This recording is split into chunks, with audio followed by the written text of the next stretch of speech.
Good evening साथियों, मैं are के शर्मा एसएसटी वाला के इस यूट्यूब चैनल पर आपका स्वागत अभिनंदन करता हूं। आज की जो अपनी क्लास होने वाली है वह हिस्ट्री 7th क्लास का सेकंड चैप्टर की होने वाली है। इससे पहले अपनी political science and geography 6 to 8 complete हो चुके हैं एनसीईआरटी बुक्स के, और इस क्लास का फर्स्ट चैप्टर भी पूरा हो चुका है। अगर आपको वीडियो देखने हो तो हमारी प्लेलिस्ट में जाकर देख सकते हैं, और अगर वीडियो डाउनलोड करना हो तो हमारे टेलीग्राम चैनल से आप डाउनलोड भी कर सकते हैं। चलो शुरू करते हैं आज का बिना समय व्यर्थ गंवाए। अपना पहला पॉइंट है नए राजवंशों का उदय। नए राजवंश जो दक्षिण भारत में हुए उनके बारे में यह चैप्टर दिया हुआ है। जो बड़े भूस्वामी हुआ करते थे, मतलब कहने का मतलब यह है जो बड़ी भूमि जमीन के मालिक हुआ करते थे उन्हें राजा, मातहत या सामंत की उपाधियाँ दिया करते थे। सामंत अपने आप को महासामंत या महामंडलेश्वर अर्थात पूरे मंडल का महान स्वामी जैसी उपाधियों से विभूषित करते थे। दक्षिण भारत को दक्कन भी कहा जाता है। जो राष्ट्रकूट वंश था वह चालुक्यों के अधीनस्थ या अर्थात सामंत थे। चालुक्यों का जो शासन क्षेत्र था वह कर्नाटक राज्य के अंतर्गत आता है। चालुक्यों की एक शाखा गुजरात में भी शासन करती थी। चलते हैं अगले नेक्स्ट पॉइंट पर। दंती दुर्ग ने राष्ट्रकूटों को स्वतंत्र कराया और उसने एक यज्ञ किया था हिरण्य गर्भ। इसका शाब्दिक अर्थ होता है सोने का गर्भ।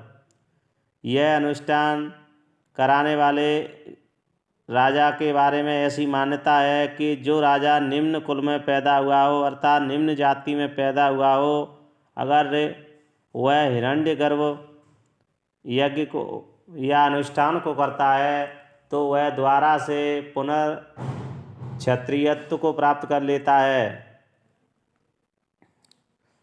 आप समझ गए होंगे। अगर नहीं समझ पाए हों तो कमेंट बॉक्स में लिखना, आपको दोबारा समझाने की कोशिश करेंगे। एलोरा की जो गुफाएं हैं वह राष्ट्रकूटों के द्वारा निर्मित की गई। इसमें विष्णु की जो नरसिंह प्रतिमा है वह काफ़ी प्रसिद्ध है। चलते हैं नेक्स्ट पॉइंट, राज्यों में प्रशासन। राजा भी कई उपाधियां धारण करते थे, जैसे महाराजा धिराज, इसका अर्थ होता था राजाओं के राजा। त्रिभुवन चक्रवर्तीन, 3 भुवनों का स्वामी जैसी उपाधियां धारण करते थे। चोल वंश दक्षिण भारत का एक वंश है जिसका जो शासन क्षेत्र था वह तमिलनाडु राज्य के अंतर्गत था। जो चोल अभिलेख मिले हैं उनमें 400 करों का उल्लेख मिलता है। इनमें से जो प्रसिद्ध कर हैं वह बेट्टी और कदमाई थे।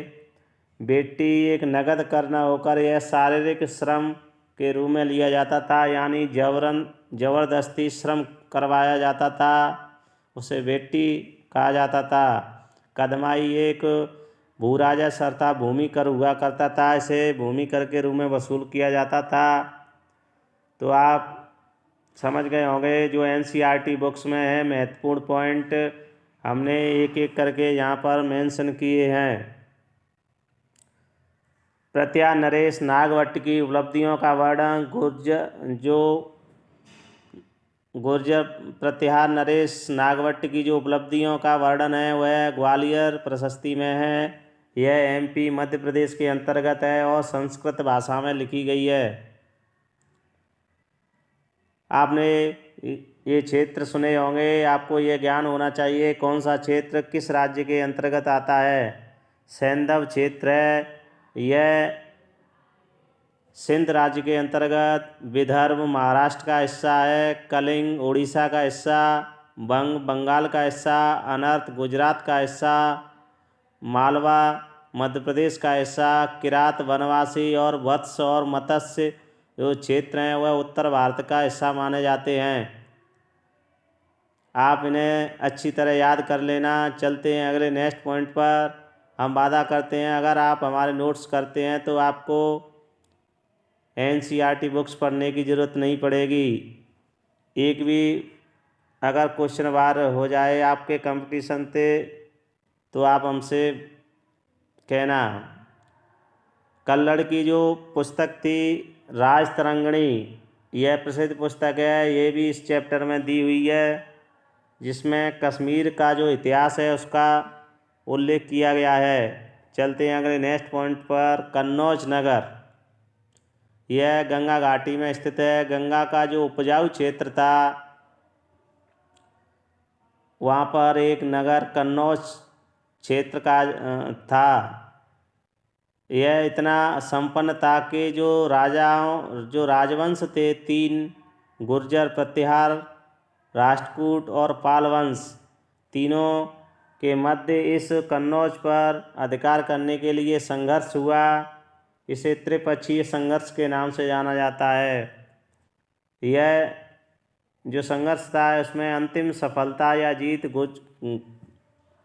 जो गुर्जर प्रतिहार वंश था उसे मिली। अफगानिस्तान के गजनी के सुल्तान महमूद ने गुजरात के सोमनाथ मंदिर पर आक्रमण किया और अपार धन संपत्ति लूट कर ले गया। जो महमूद था गजनी का शासक, उसने जीते थे उनको उसके द्वारा जीते हुए प्रदेशों का जो वृत्तांत लिखने के लिए अल-बरूनी नामक एक लेखक को नियुक्त किया, जिसने एक प्रसिद्ध पुस्तक लिखी। ये कंपटीशनों में पूछी जाती है, किताब अल हिंद। चलते हैं अगले नेक्स्ट पॉइंट पर। चहमान चौहान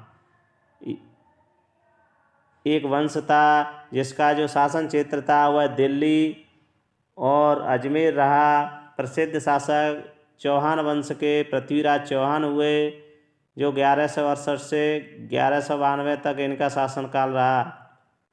इनका मोहम्मद गौरी से जो युद्ध हुए उनमें तराइन का पहला युद्ध 1191 में, जिसमें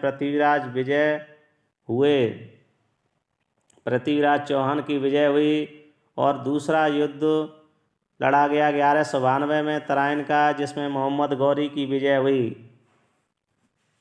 ऐसा कहते हैं कि जो गौरी था उसे पृथ्वीराज चौहान को पकड़ करके गजनी ले गया था, और वहाँ पर गजनी था उसने पृथ्वीराज चौहान की आंखें फोड़ दी थी, और पृथ्वीराज चौहान के साथ में उसका एक